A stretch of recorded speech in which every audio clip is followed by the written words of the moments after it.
अब बोल रहे हैं ताजमहल के नीचे, उसके तहखाने में क्या है देखेंगे। अब तो बोल रहे कि आगरा के किले में जो मस्जिद है उसके नीचे खोदेंगे। मेरे को लगता है बीजेपी आरएसएस वाले, जरा कान तोड़ के सुनो आप, किसी को बोलना नहीं बात मेरी, किसी को नहीं बोलेंगे ना आप, ना नहीं बोलना है तो कट्टी हो जाएंगे, अपनी दोस्ती बरकरार रहे।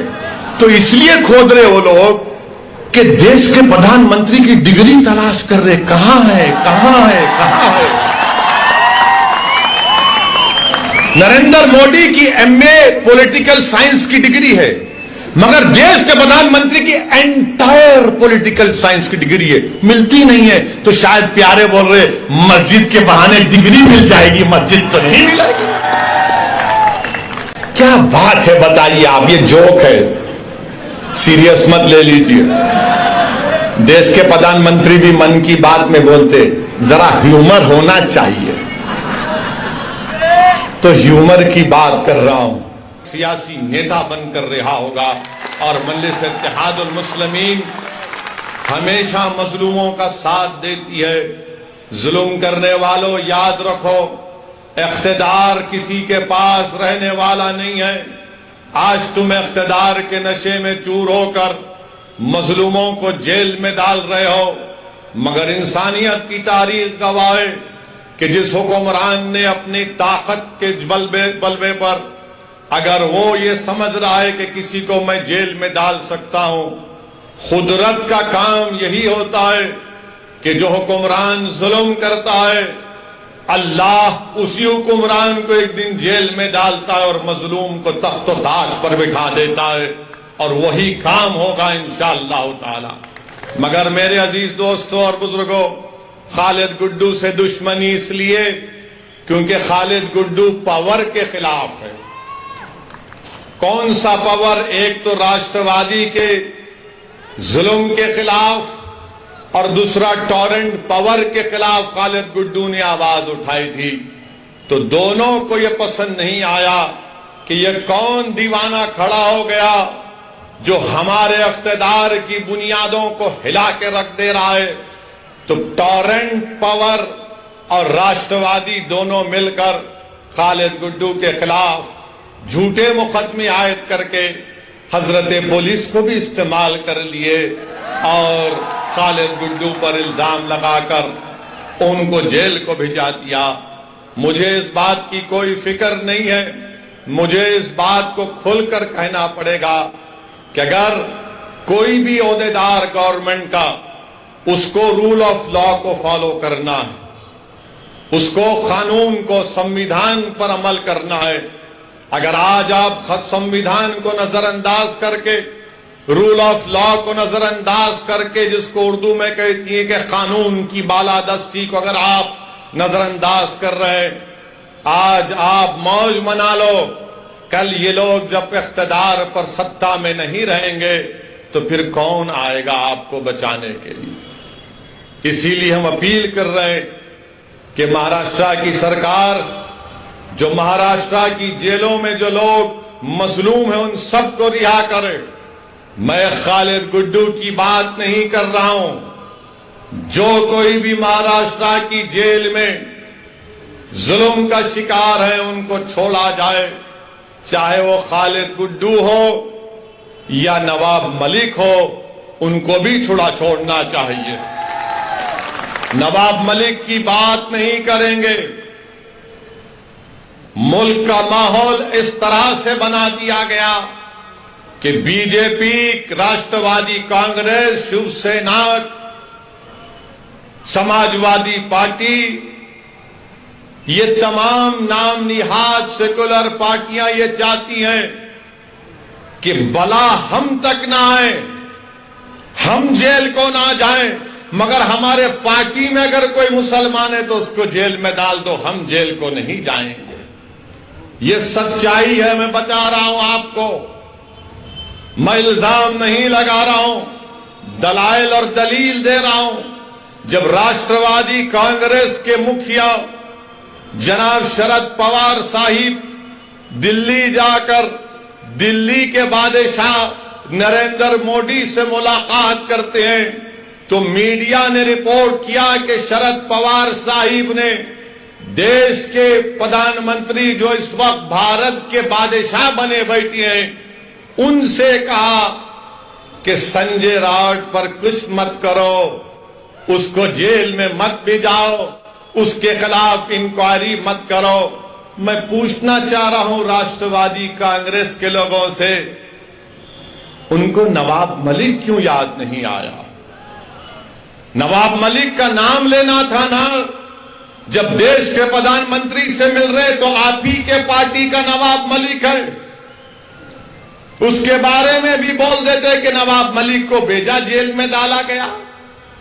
मगर नवाब मलिक का नाम नहीं आया। किसका नाम आया?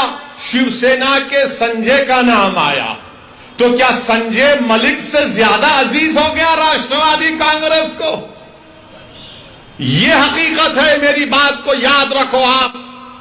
मेरे इस तकरीर के बाद शुरू हो जाएंगे मीडिया के लोग जो शिवसेना की गुलामी करते हैं, तो कोई मोदी की गुलामी करते हैं, तो कोई शरद पवार की गुलामी करते हैं। मैं अवाम का नुमाइंदा हूं, मैं इनका कादिम बनकर सच्चाई को बयान कर रहा हूं।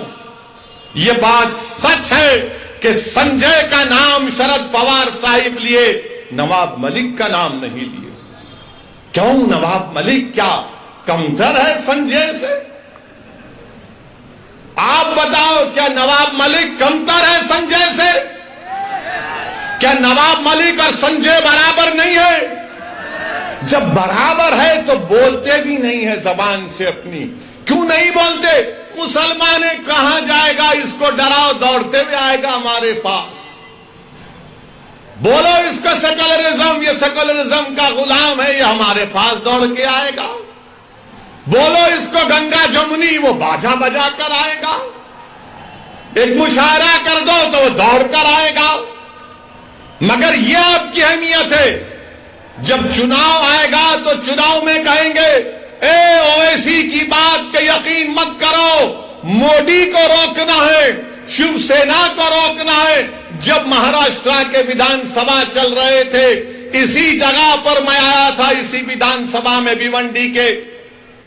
मैंने आपसे अपील की थी कि यहां से खालिद गुड्डू को कामयाब करिए। मैं आपका शुक्रिया अदा भी करने आया हूं कि आपने अपनी दुआओं से मजलिस इत्तेहाद और मुस्लिमीन के उम्मीदवार खालिद गुड्डू को 44,000 वोट से नवाजा। मैं आपको दिल की गहराइयों से सलाम करता हूं।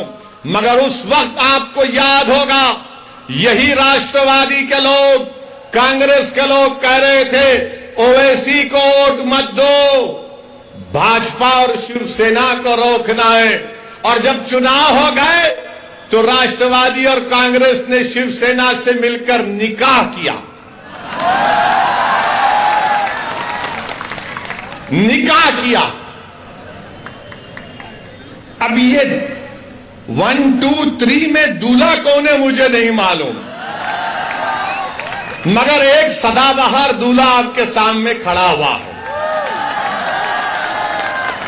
जब सत्ता को मिलना था, सीएम की कुर्सी थी, मंत्री की पोस्ट थी, दौलत थी, इख्तिदार था, तो बोले मुसलमान का छोड़ो, कहां जाएगा, उसको हम तो हमेशा से धोखा देते आए हैं।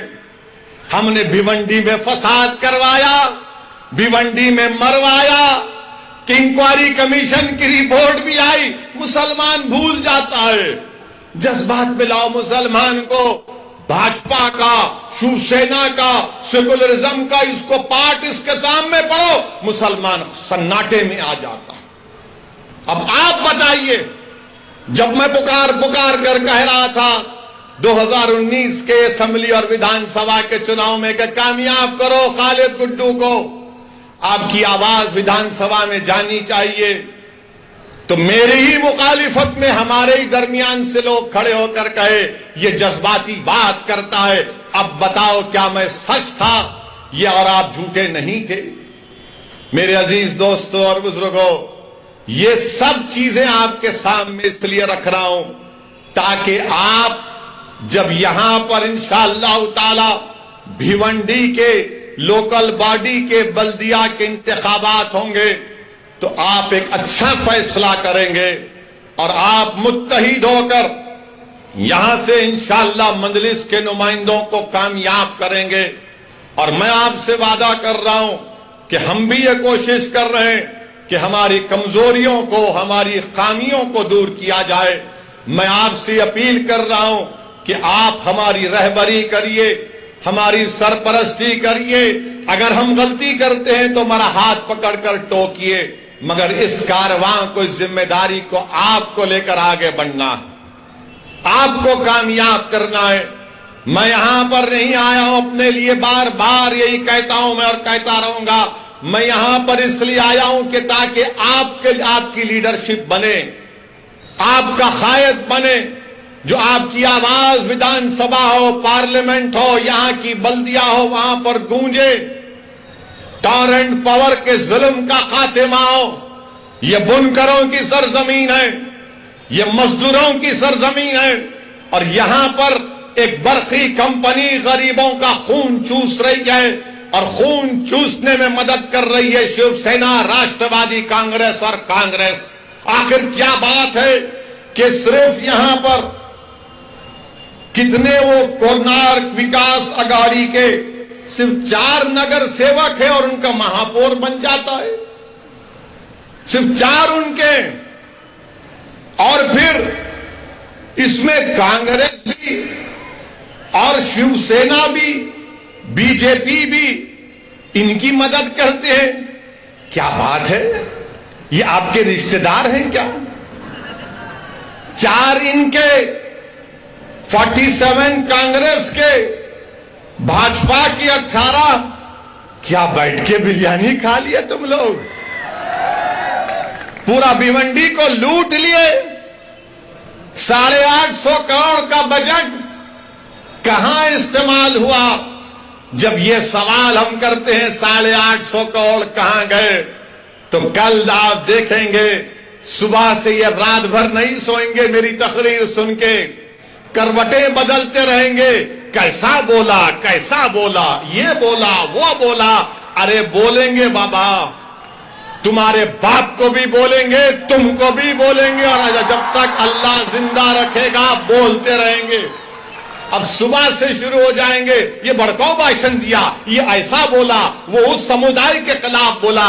अरे बाबू, कभी तकरीर सीखना है ना संविधान के दायरे में रहकर, तो आओ मैं तुमको समझाता हूं कैसे तकरीर करना चाहिए।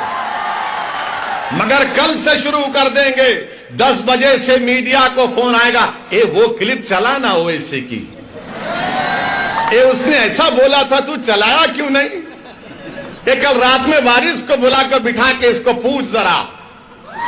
कितनों को बिठा के पूछेंगे, कुछ भी निकलने वाला नहीं है इसमें से। जो बात सच्ची होती है वो कड़वी होती है। कड़वी उन लोगों के लिए होती है जो जुल्म करते हैं, और जो बात सच्ची होती है वो अवाम के दिलों को छू जाती है और दिलों में समा जाती है। इसीलिए मजलिस इत्तेहादुल मुस्लिमीन से मुखालिफत। 850 करोड़ का बजट, और अस्पताल जैसा भी कहा गया कि वेंटिलेटर पर है। 850 करोड़ कहां गए? कैसे अस्पताल नहीं अच्छा हुआ? किसके जेब में गए? आप अंदाजा लगाइए, 850 करोड़ का बजट अगर अस्पताल की अच्छाई के लिए, डेवलपमेंट के लिए इस्तेमाल होता तो गरीबों को इससे फायदा पहुंचता भिवंडी की। मगर इनको ये चाहते हैं कि नहीं नहीं, गारत का गड़ा है, इनका भरता नहीं है। 850 करोड़, मेरे को कितना, तेरे को कितना? अरे क्या ये खाजा का लंगर है, लूट के लेके जाएंगे तुम लोग? ऐसा लगता कि पूरे डाकू एक हो गए।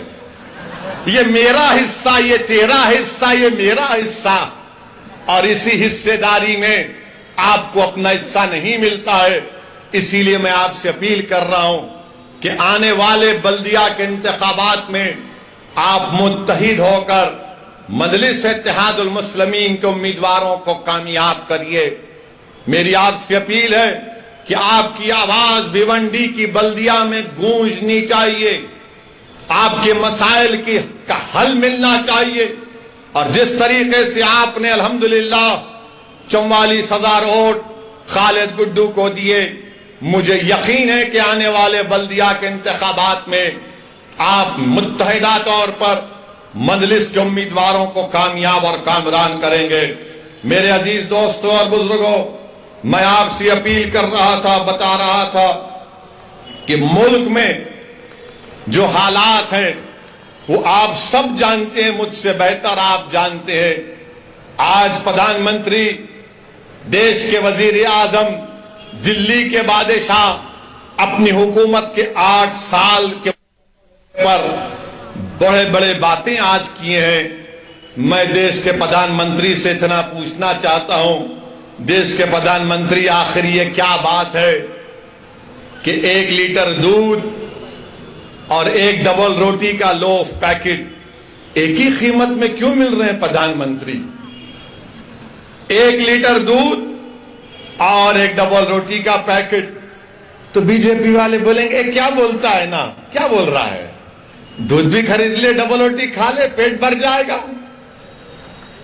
अरे आप बताइए, महंगाई, कभी इतने महंगाई भारत में कभी नहीं हुई थी और आज 8 साल देश के प्रधानमंत्री अपनी हुकूमत के मना रहे हैं। महंगाई, इन्फ्लेशन सबसे हाईएस्ट है। बेरोजगारी नौजवानों में जो भारत में, दुनिया में किसी मुल्क में नहीं है, मगर मोदी जी बोल रहे 8 साल में मैंने चांद पर जाकर मट्ठी आपके कदमों में डाल दी। आपको देश के प्रधानमंत्री बोल रहे हैं कि 8 साल में बहुत बड़ा काम कर दिए। फिस्कल डेफिसिट 40 साल में सबसे ज्यादा है। रिटेल इन्फ्लेशन 20 साल में सबसे ज्यादा है। और जो महिलाओं की, खवातीन का वुमेन फोर्स है, उसमें कमी आई है। 10% से कम महिलाएं काम कर रही हैं भारत में। आप बताइए इसके ऊपर क्या बोलेंगे? मेरे अजीज दोस्तों और बुजुर्गों, 8 साल का जश्न बीजेपी मना रही है, तो क्या यह बात सच नहीं है कि भारत के फॉरेन रिजर्व जो 640 बिलियन डॉलर से 595 बिलियन डॉलर्स पर आ गए? कौन जिम्मेदार है इसका? FIIs, फॉरेन इन्वेस्टमेंट इन्वेस्टर्स 22% से 19% पे आ गए इंडियन स्टॉक्स के। कौन जिम्मेदार है इसका? इखलाक को मारा गया, कौन जिम्मेदार है? पीलू खान को मारा गया, कौन जिम्मेदार है? रगबर को मारा गया, कौन जिम्मेदार है? दिल्ली का फसाद हुआ, कौन जिम्मेदार है? गाय के नाम पर पीटा गया, कौन जिम्मेदार है? दाढ़ी के नाम पर मारा गया, कौन जिम्मेदार है? सर पर टोपी पहनने पर मारा गया, हाफिज जुनैद को चलती हुई ट्रेन में मारा गया, कौन जिम्मेदार है? सेंधवा में 12 घरों को तोड़ दिया गया, कौन जिम्मेदार है? मध्य प्रदेश खरगोन में 22 घरों को तोड़ दिया गया, कौन जिम्मेदार है? राजस्थान के खैरोली में फसाद हुआ, कौन जिम्मेदार है?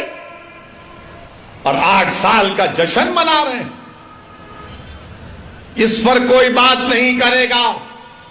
अब जब आप भाजपा के लोगों से पूछेंगे, ना ना मोदी जी ने तो 370 निकाल दिया, तो जब 370 निकाल कर आपने कहा था कि आतंकवाद का खात्मा कर दिया, तो कल एक टिकटॉक, एक टीवी के स्टार को गोली मार दी गई, कौन जिम्मेदार है? एक गवर्नमेंट का मुलाजिम पंडित था, कश्मीरी पंडित, उसको मार दिया गया, कौन जिम्मेदार है? तुमने एक झूठी पिक्चर तो बना दी जज्बात में और नफरत पैदा करने के लिए इस्लाम और मुसलमानों के लिए, मगर वो पंडित को मारा, कौन जिम्मेदार है? तुम्हारी सरकार है।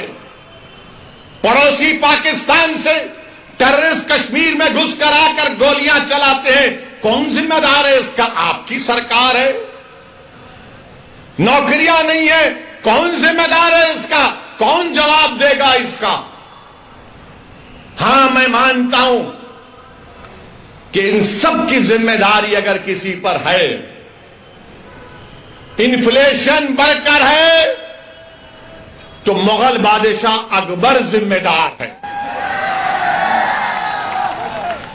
नौजवानों में, युवाओं में बेरोजगारी है, तो ताजमहल बनाने वाले शाहजहां की जिम्मेदारी है। पेट्रोल डीजल बढ़ गया, औरंगजेब जिम्मेदार है, मोदी जी नहीं है जिम्मेदार। ये लोग करके गए, इसीलिए पेट्रोल आज तक बढ़ रहा है। सरकार आपकी है, मैं खुद कह रहा हूं ना, औरंगजेब, अकबर, शाहजहां सब जिम्मेदार हैं, मोदी जी नहीं है जिम्मेदार। मेरे अजीज दोस्तों और बुजुर्गों, एक बात मैं भारत के मुसलमानों को भिवंडी से कहना चाहूंगा। भारत के जो सेकुलर जहन रखने वाले हमारे हिंदू भाई बहन हैं, दलित हैं, ओबीसी समाज के लोगों से कहना चाहूंगा, भारत कैसे बना? ये आज जो भारत है कैसे बना? ये आरएसएस, बीजेपी कहती है कि आक्रमण करने वाले मुसलमान आए थे, कहते हैं ना, ये आए थे, आक्रमण करने वाले आए थे भारत में। तो क्या भारत की तारीख सिर्फ मुगलों से शुरू हुई क्या? नहीं, 65,000 साल पहले भारत में, जो मौजूदा भारत है या जो हम जिसको कहते हैं, ये हमारा जो खित्ता है, उसमें 65,000 साल पहले अफ्रीका से लोग आए थे।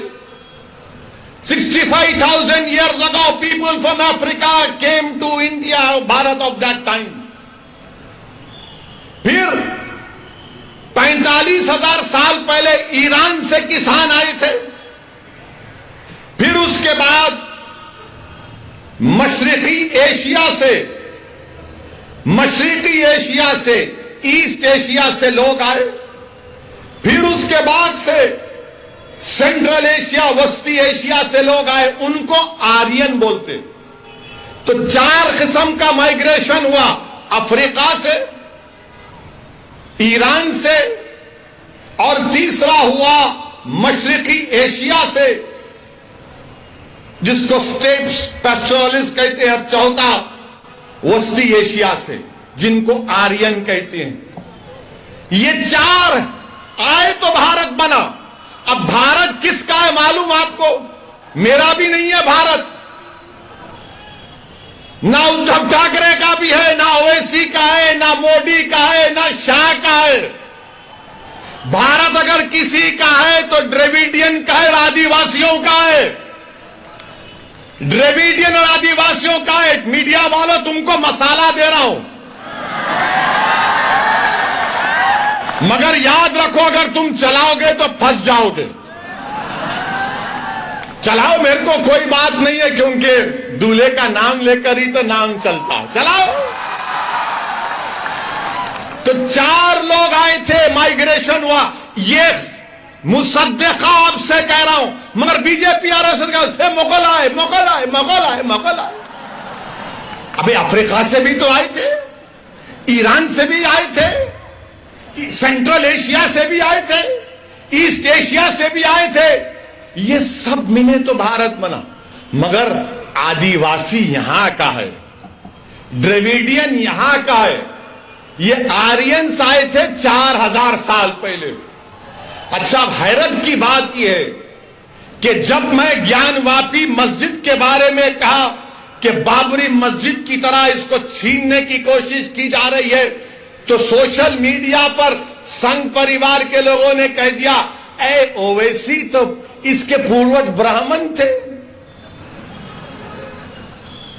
मेरे बाबा का नाम सुल्तान सलाहुद्दीन ओवैसी, दादा का नाम अब्दुल वाहिद ओवैसी, दादा के बाबा का नाम इस्माइल ओवैसी, और भी जा सकता हूं। नहीं, ये ब्राह्मण थे। अच्छा, अब इसका जवाब यहीं पर देता हूं भिवंडी में, सुनो आप। मुंह नहीं लगना मेरे, तुम याद रखो, मैं उन पागलों की तरह नहीं हूं, थम्स अप नहीं हूं, दलाइल देकर बात करता हूं। सुनो, मेरा ताल्लुक किससे? मेरा ताल्लुक बाबा आदम से है। हम तमाम का ताल्लुक, हमारे अब्बा कौन है? अब्बा कौन है? हमारे अब्बा कौन है? बाबा हमारे अब्बा आदम है। और जब अल्लाह ने हजरत आदम को हमारी अम्मा के साथ दुनिया में भिजाया तो अब्बा ने कहां कदम रखा मालूम? भारत में। तो ये मेरी बाप की जमीन हुई। अब बाप की जमीन से औलाद का कोई हक छीन सकता? छीन सकता? अब्बा अल्लाह भी जाया तो बोले भारत में आ गए, एक कदम यहीं रखा, अब्बा की जमीन है। अबे तू मेरे को कहां मिला रहा जाके? मेरा ताल्लुक अब्बा आदम से है प्यारे। मगर जब तुमने ब्राह्मण कहा तो क्या यह बात सच नहीं है कि बाल गंगाधर तिलक जो भारत की आजादी में बहुत बड़ा अदा किए, मुजाहिद आजादी है, क्या उन्होंने नहीं कहा था कि आर्यन लोग आर्कटिक से आए थे? आर्कटिक उन्होंने कहा था यह बात। अब बताओ इस पे क्या बोलेंगे? क्या बोलेंगे तुम बताओ इसको? इसलिए कह रहा हूं कि भारत में अगर कोई इंडियन माने ओरिजिनल है वो आदिवासी है, द्रविडियन है, बाकी के सब लोग आए। और ये प्रूव हो चुका है कि आबादी का 65% हिस्सा, ये 4 जो माइग्रेशन हुए आप करा के देख लो। मगर बीजेपी संघ क्या बोलेगी, शिवसेना भी, सब मुगल आए, मुगल आए। हाँ ठीक है, मुगल आए तो पेट्रोल बढ़ गया, मुगल आए तो डीजल बढ़ गया, मुगल की वजह से बेरोजगारी बढ़ गई, मुगलों की वजह से इन्फ्लेशन है, मुगलों की वजह से स्टॉक एक्सचेंज में हमारे FIS 22 से 19% हो गए, मुगलों की वजह से रोटी महंगी हो गई, मुगलों की वजह से दूध महंगा हो गया। अरे सब हम ही जिम्मेदार है, तुम तो दूध के दूल्हे हो। देश का प्रधानमंत्री मुसलमान है, आप नहीं है ना। महाराष्ट्र का मुख्यमंत्री आप नहीं है, कोई और है। हर चीज को मुगलों से जोड़ दो। अरे मुसलमानों का मुगलों से कोई ताल्लुक नहीं है, हमारा ताल्लुक मुगलों से नहीं है, वो बादशाह थे। बादशाहों का ताल्लुक दीन से नहीं होता, जो खलीफा होता है उसका ताल्लुक दीन से होता है। ये बादशाह थे, इनका क्या प्रॉब्लम था? हमारा इख्तिदार बाकी रहे। वो बादशाह थे, अपने नहीं मंदिर तोड़े। तो फिर इसका भी जवाब सुन लो। ये जो अशोका का पोता था पुष्यमित्रा सिंघा कौन थे? अशोका के पोतरे को किसने मारा? और यही शख्स ने 40,000 बुद्धिस्ट इबादतगाहों को निस्तो नाबूद कर दिया। चलो बोलो इस पे झूठ है क्या? बोलो इस पे झूठ है क्या? कौन था पुष्यमित्रा सिंघा? बताओ। नहीं बोलेंगे। अब जब सुनेंगे तो खामोश हो जाएंगे। अशोका के पोते को हराने वाला कौन था? नाम बोलो। नहीं बोलेंगे। ये आपको समझना है। अब बात करे कि बोलेंगे इनू करे। अच्छा फिर क्या जेन्स का इख्तिदार नहीं था भारत में? क्या शैवाइट्स और विष्णुवाइट्स में तसादुम नहीं हुआ?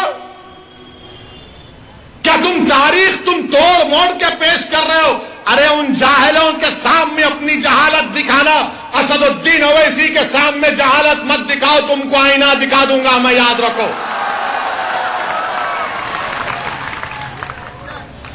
बोलो अशोका के पोते को किसने मारा था? कौन मारा था अशोका के बेटे को? बोलो। नहीं बोलेंगे। शाम सूंघ जाएगा इनको। बोलेंगे नहीं मुगल मुगल। अबे रात में मुगल, दिन में मुगल, बैतुल खला में मुगल। कभी निकलो तारीख से। तारीख यह है भारत की कि 65,000 साल पहले अफ्रीका से लोग आए थे भारत में। आर्यन तो 4,000 साल का मामला है। और फिर बोलते नहीं ये अनटचेबिलिटी जो है यह मुगलों ने शुरू की। झूठ।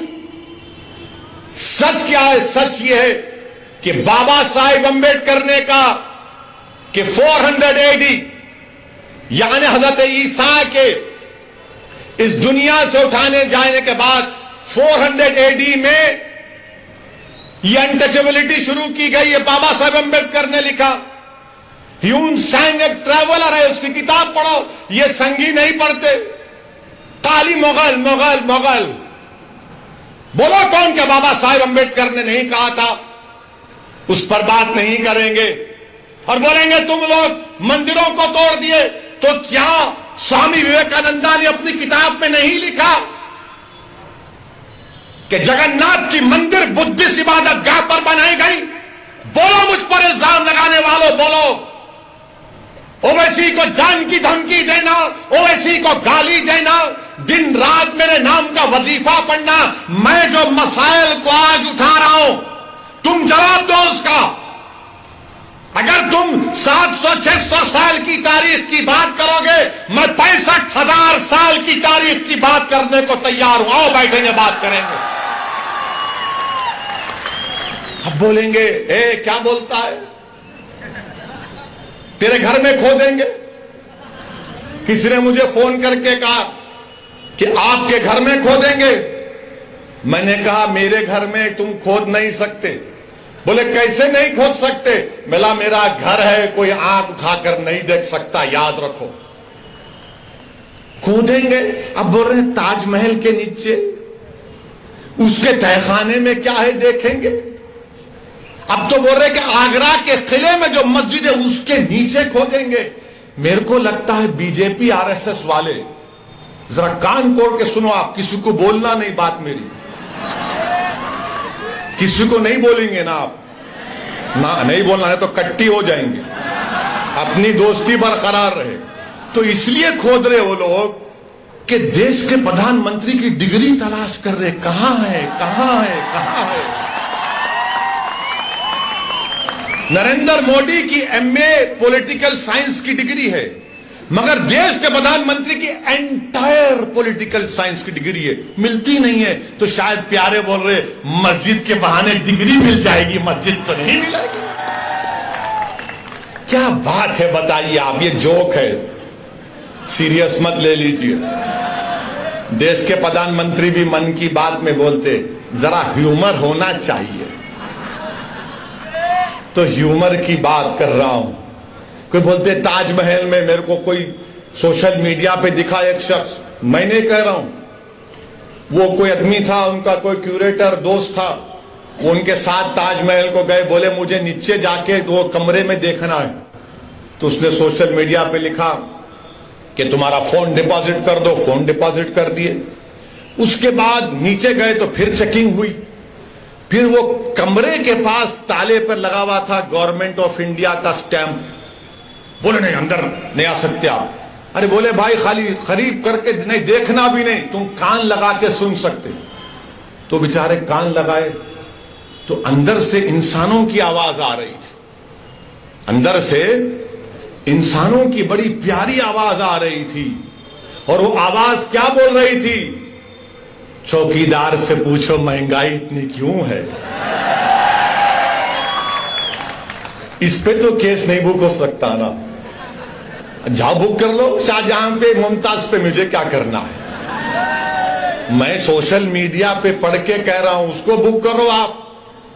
मगर मेरे अजीज दोस्तों और बुजुर्गों, मुल्क की हालात आपको ये बता रहे हैं कि नफरत और बीजेपी और संघ परिवार मिलकर भारत के मुसलमानों के खिलाफ एक ऐलान जंग कर चुके हैं, ऐलान जंग कर चुके हैं। और हमारी हर तहजीब की हर निशानी को मिटाना चाहते हैं, हर चीज को मिटा देना चाहते हैं।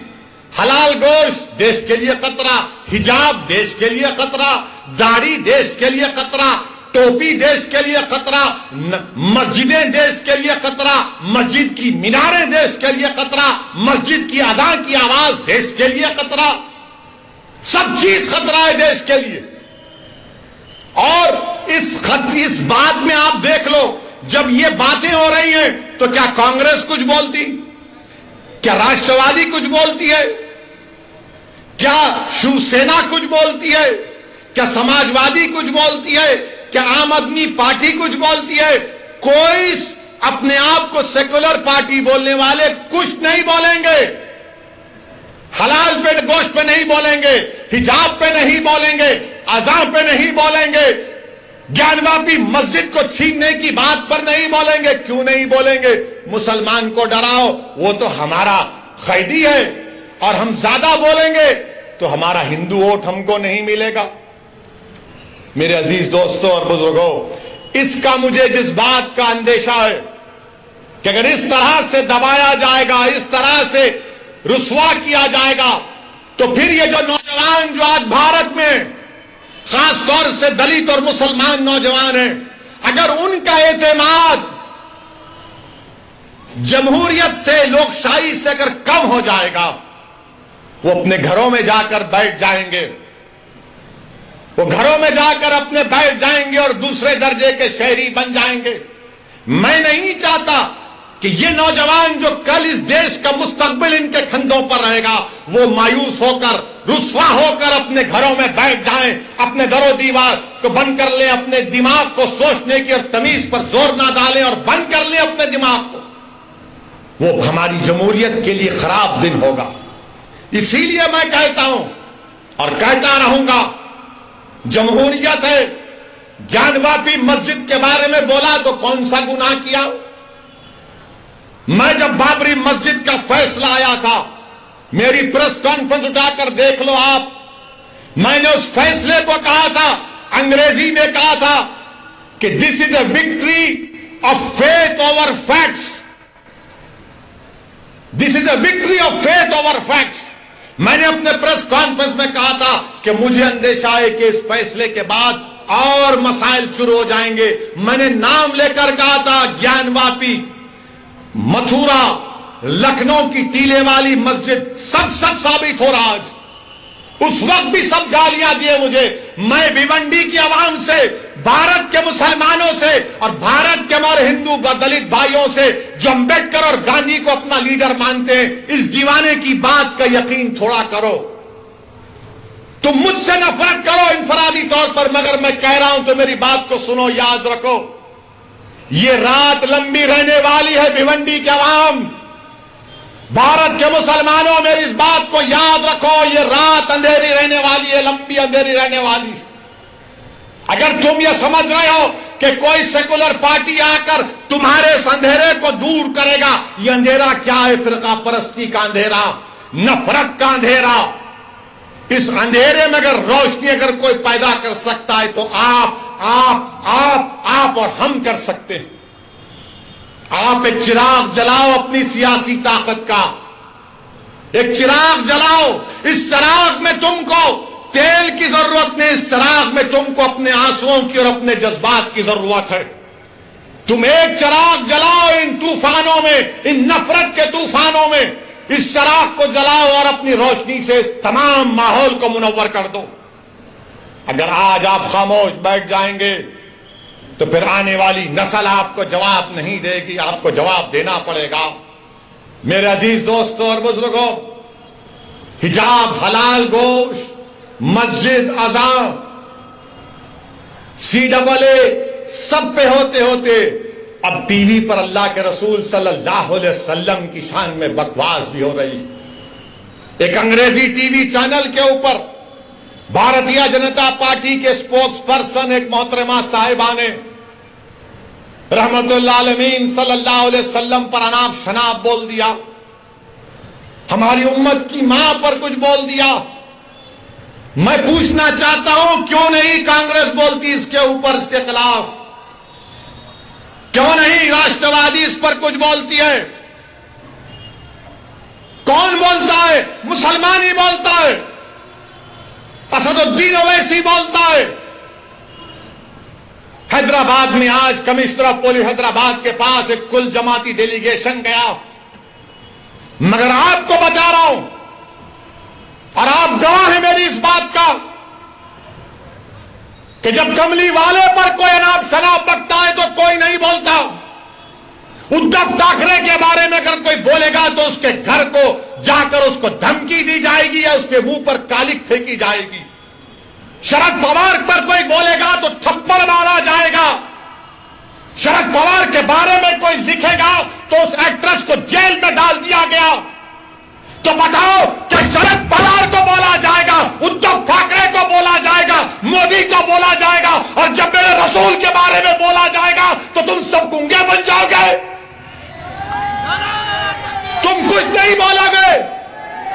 मैं आपसे मुखातिब नहीं हूं, मैं इख्तियार की कुर्सियों पर बैठने वालों से पूछ रहा हूं, बताओ बोलो। शरद पवार के बारे में बोले तो थप्पड़ मारकर ऐनक तोड़ दिए, उस एक्ट्रेस ने कुछ कहा तो जेल में डाल दिए, मोदी के खिलाफ लिखे तो जेल में डालते हैं, योगी के खिलाफ कुछ बोले तो जेल में डालते हैं। और रसूल अल्लाह सल्लल्लाहु अलैहि वसल्लम की शान में को अनाप शनाप बकता है।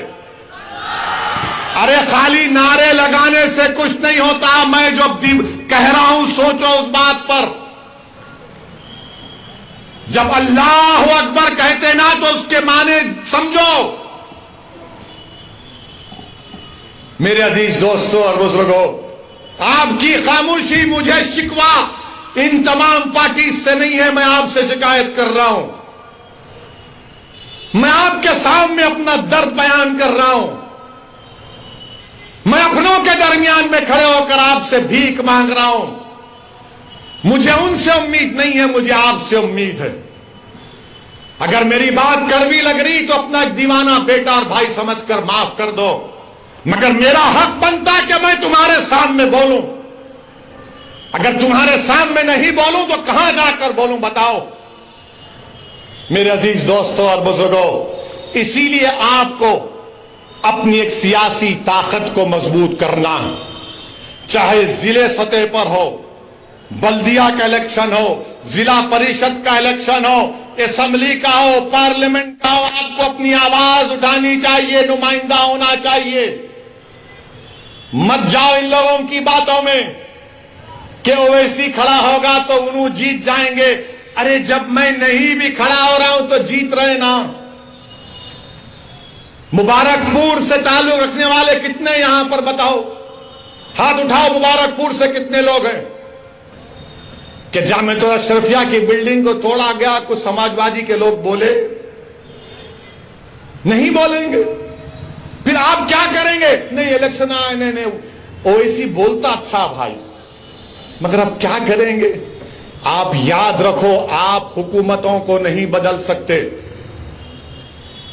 आप अपने नुमाइंदों को कामयाब कर सकते हैं। आपको अपने नुमाइंदों को कामयाब करना है।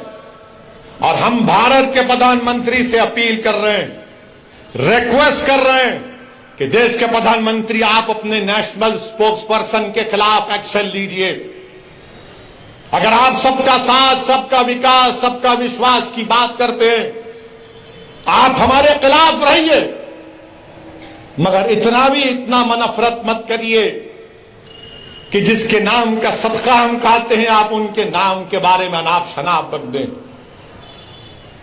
जिसके नाम का हम सदका खाते हैं, देश के प्रधानमंत्री हम आपसे अपील कर रहे हैं कि अल्लाह के रसूल सल्लल्लाहु अलैहि वसल्लम के बारे में आपके स्पोक्स पर्सन ने जो अनाप शनाप बका, आप मुसलमानों के भी प्रधानमंत्री हैं, आप देश के प्रधानमंत्री हैं, आप बता दो ये चीज गलत है, उसको रोको, आप केस बुक करो।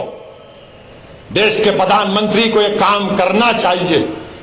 करेंगे नहीं करेंगे मुझे नहीं मालूम, मगर मुझे यकीन है कि जिसने भी इस तरह की अनाप शनाप बका है उसको उसका सियासी चराग उठता जाएगा, उसको सिक्योरिटी मिलेगी, उसको बड़े बड़े ओहदे दिए जाएंगे।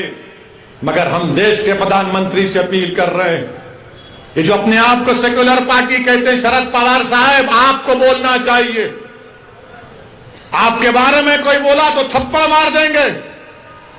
उद्धव ठाकरे आपको बोलना चाहिए, मुखालिफत करो आप मजलिस की, कोई एतराज, मगर हर चीज की एक हद होती है। किसी को इस बात की इजाजत नहीं है कि आप किसी भी मजहब के बारे में, उनके बड़े बड़े लोगों के बारे में आप अनाप शनाप बक दें। मुझे भी इख्तलाफ है बीजेपी से, शिवसेना से रहेगा जिंदगी भर।